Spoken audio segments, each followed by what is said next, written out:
Hello friends, जो Uttar Pradesh home guard का paper हो गया है उसकी कट ऑफ लेकर के हम आए हैं। वीडियो लेट होने का कारण ये है कि बहुत सारे बच्चों से मैंने कॉल की, उसके बाद बहुत सारे बच्चे कोचिंग पढ़ते हैं उनसे बात की, और भी जो विद्यार्थी हैं सारा एनालाइज करके आज वीडियो को हम बनाने जा रहे हैं। तो सबसे पहले देख लेते हैं कट ऑफ कितनी जाएगी। देखो पेपर बहुत कठिन था तो कट ऑफ ज़्यादा नहीं जाएगी, इसकी कट ऑफ नॉर्मल ही रहेगी। कितनी रहेगी भी देख लेते हैं हम। पहले देखते हैं कुल पद कितने हैं, तो 41,424 पद थे। कुल आवेदन लगभग 25 लाख लोगों ने इसमें आवेदन डाला था, फॉर्म डाला था। परीक्षा में शामिल लगभग 20 लाख 19 पॉइंट कुछ है, लगभग 20 लाख लोगों ने परीक्षा दी।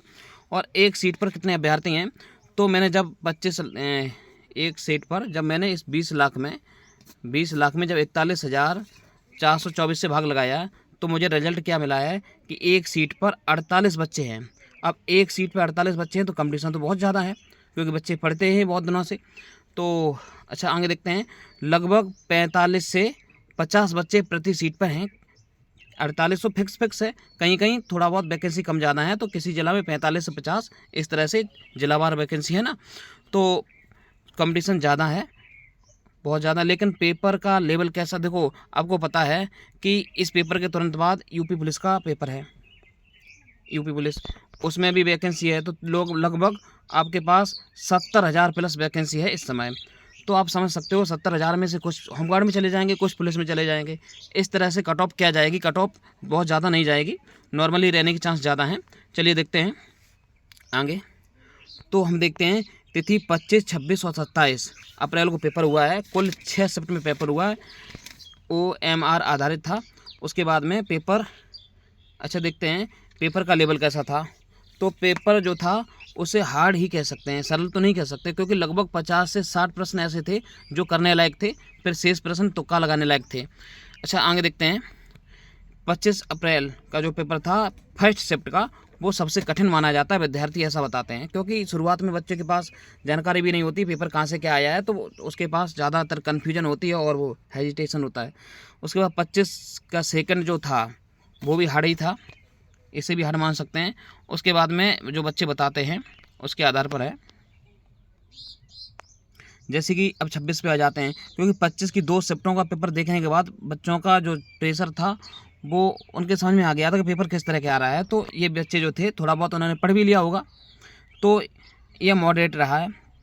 25 का तो हार्ड था दोनों शिफ्टों का, लेकिन 26 का दोनों शिफ्टों का मॉडरेट रहा है।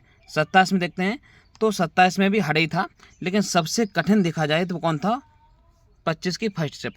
अच्छा नॉर्मलाइजेशन कैसे होगा, नॉर्मलाइजेशन जब होगा तो आपको पता है कि नॉर्मलाइजेशन में सबसे ज़्यादा फ़ायदा मिलती है फर्स्ट शिफ्ट वाले को, ठीक है, क्योंकि उनके पास जानकारी नहीं होती है कि पेपर किस तरह का आने वाला है, तो बच्चे ज़्यादा कन्फ्यूजन में रहते हैं।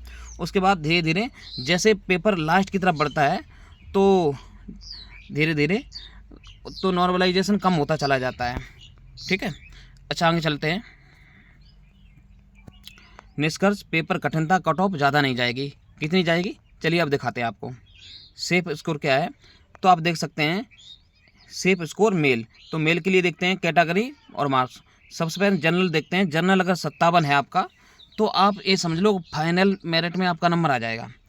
जनरल की लगभग ऐसी जाएगी 52 या 53, तो शुरुआत में जाएगी लगभग 52 या 53 के करीब दौड़ के लिए। उसके बाद में जब फाइनल जाएगी 2-3 नंबर और बढ़ जाएगी, लगभग 57 वाले जनरल के बच्चे अपने आप को सेफ समझें। क्यों, क्योंकि वैकेंसी आपकी 70,000 है, इसका भी ध्यान रखना आपको।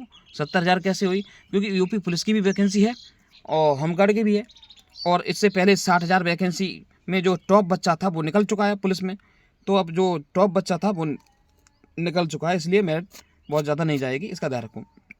अच्छा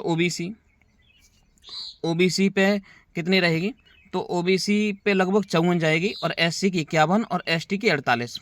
यदि आप लोगों के इस जो हमने मेरिट बताई है इससे 5-5 नंबर भी कम है तो भी आप अपने आप को कमज़ोर न समझें, क्योंकि पेपर कठिन है। तो कोई व्यक्ति एक बार में दावा तो नहीं कर सकता कितनी जाएगी, लेकिन अनुमान लगा सकता है, इसका ध्यान रखें। अच्छा अब देखते हैं फीमेल में कितना क्या हो सकता है। तो फीमेल में जो नंबर हैं, जनरल में 52 जा सकती है, ओबीसी में 49, एससी में 46 और एसटी में 43, लगभग ये रहेगी फीमेल के लिए। इसमें भी आप 5 नंबर प्लस तो नहीं लेकिन माइनस लेके जरूर चल सकते हैं, इसका ध्यान रखना। अच्छा चलते हैं, तो मिलते हैं नेक्स्ट वीडियो में नेक्स्ट टॉपिक के साथ।